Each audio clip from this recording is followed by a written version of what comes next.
Assalamualaikum warahmatullahi wabarakatuh. Sebelumnya saya berterima kasih kepada rekan-rekan semuanya dan dosen pengampu Bu Sri Utami pada mata kuliah dasar-dasar bimbingan dan konseling yang sudah mempersilahkan saya untuk menjelaskan materi pada hari ini.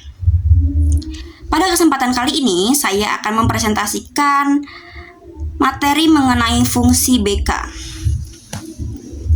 yaitu poin ketiga pada fungsi BK adalah fungsi pencegahan.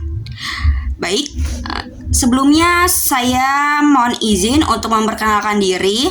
Perkenalkan, nama saya Nurin Gustina, MPM 202401500006, kelas X1A. Sumber dari PPT pada pertemuan kelima, fungsi bimbingan konseling ada 5 poin. Poin yang pertama ada fungsi pemahaman, kedua ada fungsi pemeliharaan dan perkembangan, yang ketiga ada fungsi pencegahan atau preventif, keempat ada fungsi pengentasan atau kuaratif, yang kelima ada fungsi pembelaan atau advokasi.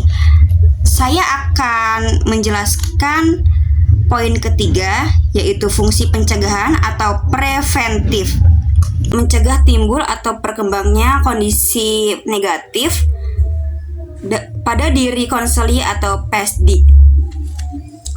Dan saya mendapatkan sumber dari buku Profesor Dr. Prayetno, Dasar-dasar bimbingan dan konseli, halaman 205 sampai 209. Fungsi pencegahan. Ada suatu slogan yang berkembang dalam bidang kesehatan, yaitu mencegah lebih baik daripada mengobati. Slogan ini relevan dengan bidang bimbingan dan konseling yang sangat mendambakan sebaiknya individu tidak mengalami permasalahan. Pada individu tidak mengalami suatu masalah, maka besarlah kemungkinan ia akan mendapatkan proses perkembangannya dengan baik. Dan kegiatan kehidupannya pun sangat terlaksana tanpa ada hambatan yang berarti.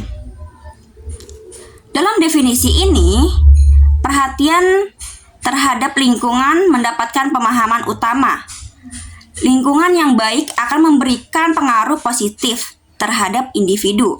Oleh karena itu, lingkungan harus dipelihara dan dikembangkan. Lingkungan yang kira-kiranya akan memberikan dampak negatif kepada individu yang berada pada lingkungan itu harus diubah sehingga dampak negatif yang sangat dapat diperkirakan itu tidak menjadi kenyataan. Contoh dari fungsi pencegahan, pertama, pembekalan informasi yang tepat. Konselor memberikan informasi yang relevan dan akurat mengenai aspek-aspek perkembangan klien seperti pendidikan, sosial, karakter, dan kesehatan. Informasi ini membantu siswa membuat pilihan yang bijak dan menghindari dari perilaku yang beresiko atau yang kegiatannya itu yang negatif. Yang kedua, pendidikan keterampilan hidup. Konselor melatih klien keterampilan hidup dasar seperti kemampuan berkomunikasi, mengelola emosi, dan pemecahan masalah. Dengan keterampilan ini, siswa lebih siap menghadapi tantangan dan terhindar dari perilaku negatif. Ketiga, kemampuan sifat positif terhadap diri dan lingkungan. Konselor membantu klien untuk memahami potensi diri, menerima kelebihan dan kekurangan, serta menimbulkan sifat menghargai diri sendiri dan orang lain.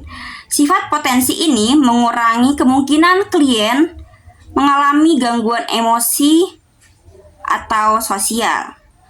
Keempat, mengembangkan kemandirian dan tanggung jawab.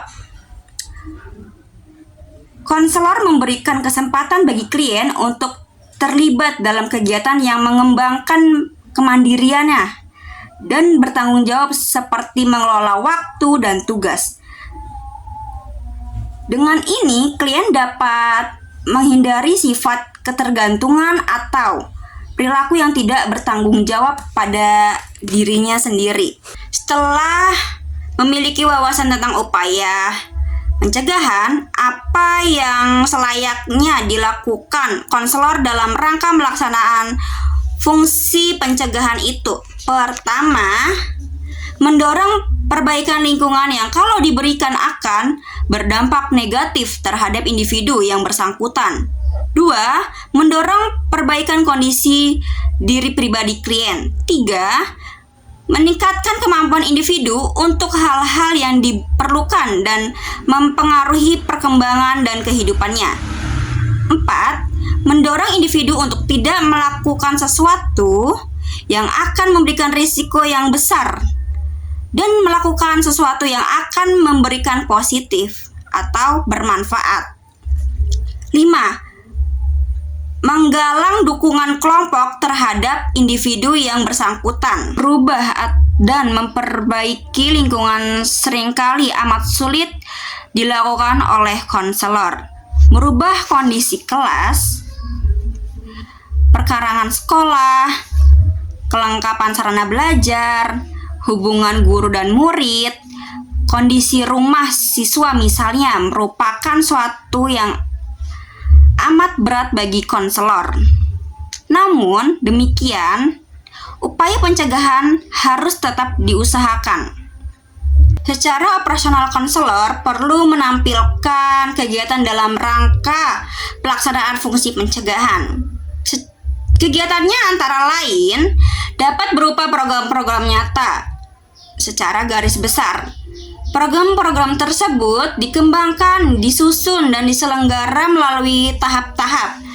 Di sini ada 6 tahap. Yang pertama, identifikasi permasalahan yang mungkin timbul. Misalnya di sekolahan, permasalahan yang mungkin timbul adalah para siswa kurangnya disiplin, tidak belajar secara penuh, gagal menjawab soal-soal ujian, pertentangan antar kelas, antar sekolah, kurangnya menghargai guru, siswa terlibat narkotika, siswa tidak menyukai pelajaran keterampilan. 2. Mengidentifikasi dan menganalisis sumber-sumber penyebab timbulnya masalah-masalah. Dalam hal ini, kajian teoretik dan studi lapangan perlu dipadu-padankan. Yang ketiga, mengidentifikasi pihak-pihak yang dapat membantu pencegahan masalah tersebut. Misalnya, untuk permasalahan murid di sekolah, pihak-pihak yang terkait atau membantu adalah kepala sekolah, guru, wali kelas, orang tua, badan atau lembaga tertentu sesuai dengan permasalahannya. Sangkut paut pihak-pihak tersebut dengan permasalahannya yang dimaksud perlu dikaji secara objektif. Yang keempat, menyusun rencana program pencegahan. Rencana ini disusun berdasarkan spesifikasi permasalahan yang hendak dicegah timbulnya. Hasil kajian teoretik dan studi lapangan, peranan pihak-pihak terkait, faktor-faktor operasional dan pendukung seperti waktu, tempat, biaya, dan perlengkapan kerja.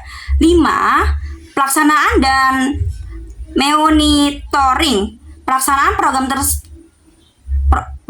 program sesuatu dengan secara kemungkinan modifikasi yang tidak mengganggu pencapaian tujuan dengan persetujuan pihak-pihak terkait. 6. Evaluasi dan laporan. Evaluasi dilaksanakan secara cermat dan objektif. Laporan diberikan kepada pihak-pihak terkait untuk dipergunakan sebagai masukan bagi program sejenis lebih lanjut. Pemaparan penjelasan yang saya sudah berikan, materi fungsi bimbingan dan konseling pada poin ketiga fungsi pencegahan. Bila teman-teman ada pertanyaan, boleh langsung komentar di kolom komentar di bawah. Dan terima kasih untuk rekan-rekan semuanya dan dosen pengampu Bu Sri Utami yang sudah mempersilahkan saya untuk menjelaskan materi tentang ini untuk melengkapi tugas individu ya. Kurang lebihnya mohon maaf bila ada salah kata atau kalimat yang kurang tepat. Wabillahi taufiq walhidayah. Wassalamualaikum warahmatullahi wabarakatuh.